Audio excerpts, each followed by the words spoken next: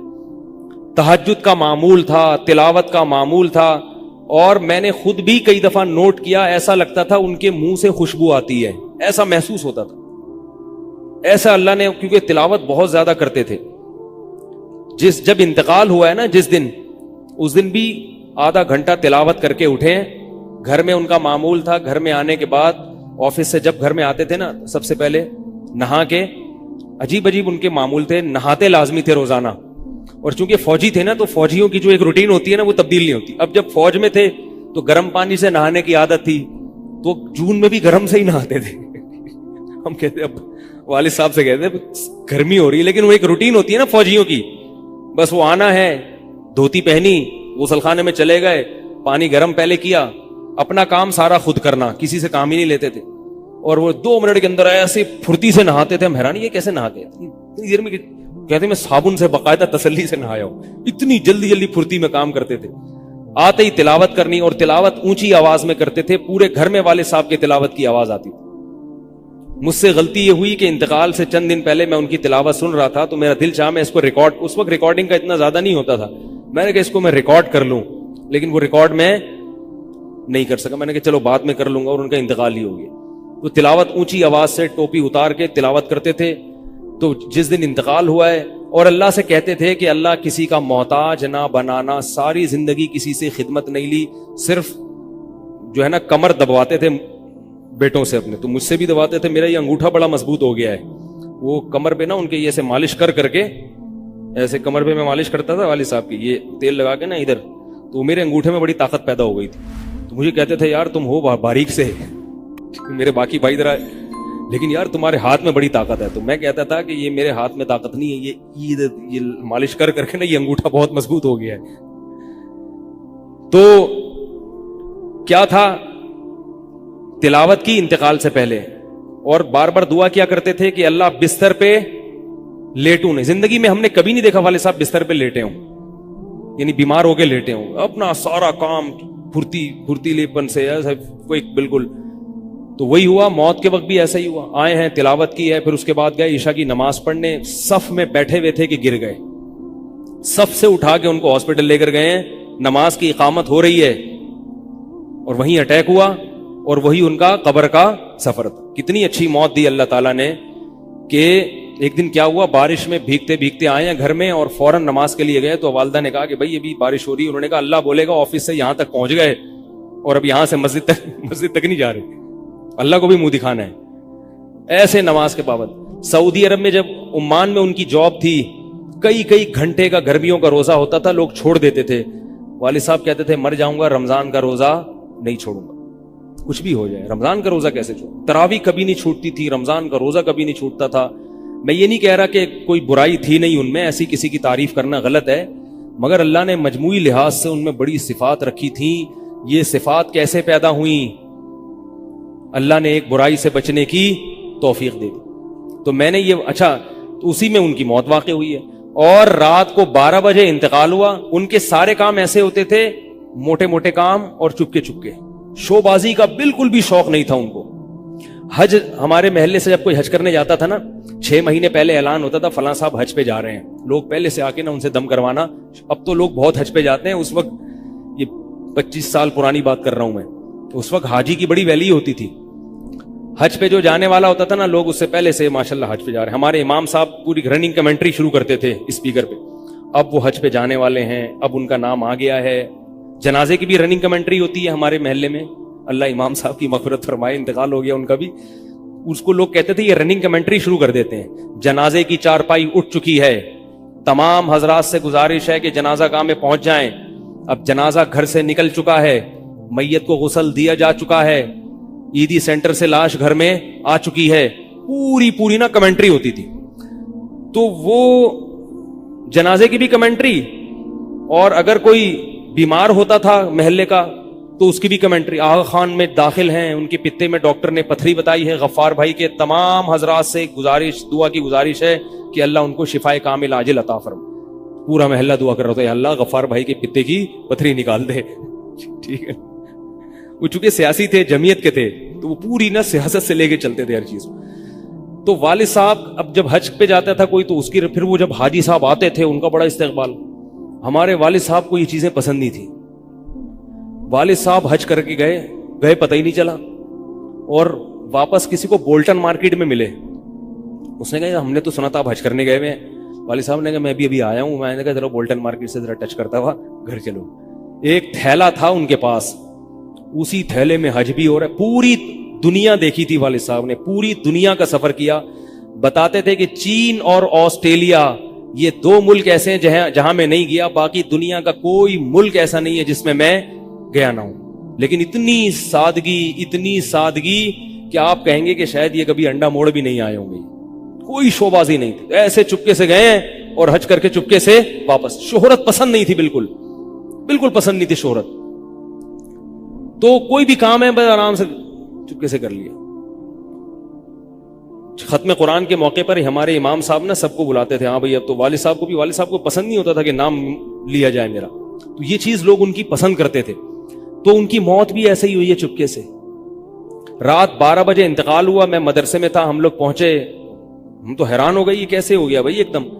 تو ان کو غسل دیا, اور فجر کی نماز کے بعد جنازہ تیار تھا. فجر میں نمازی کم ہوتے ہیں. اعلان ہوا فجر کے بعد.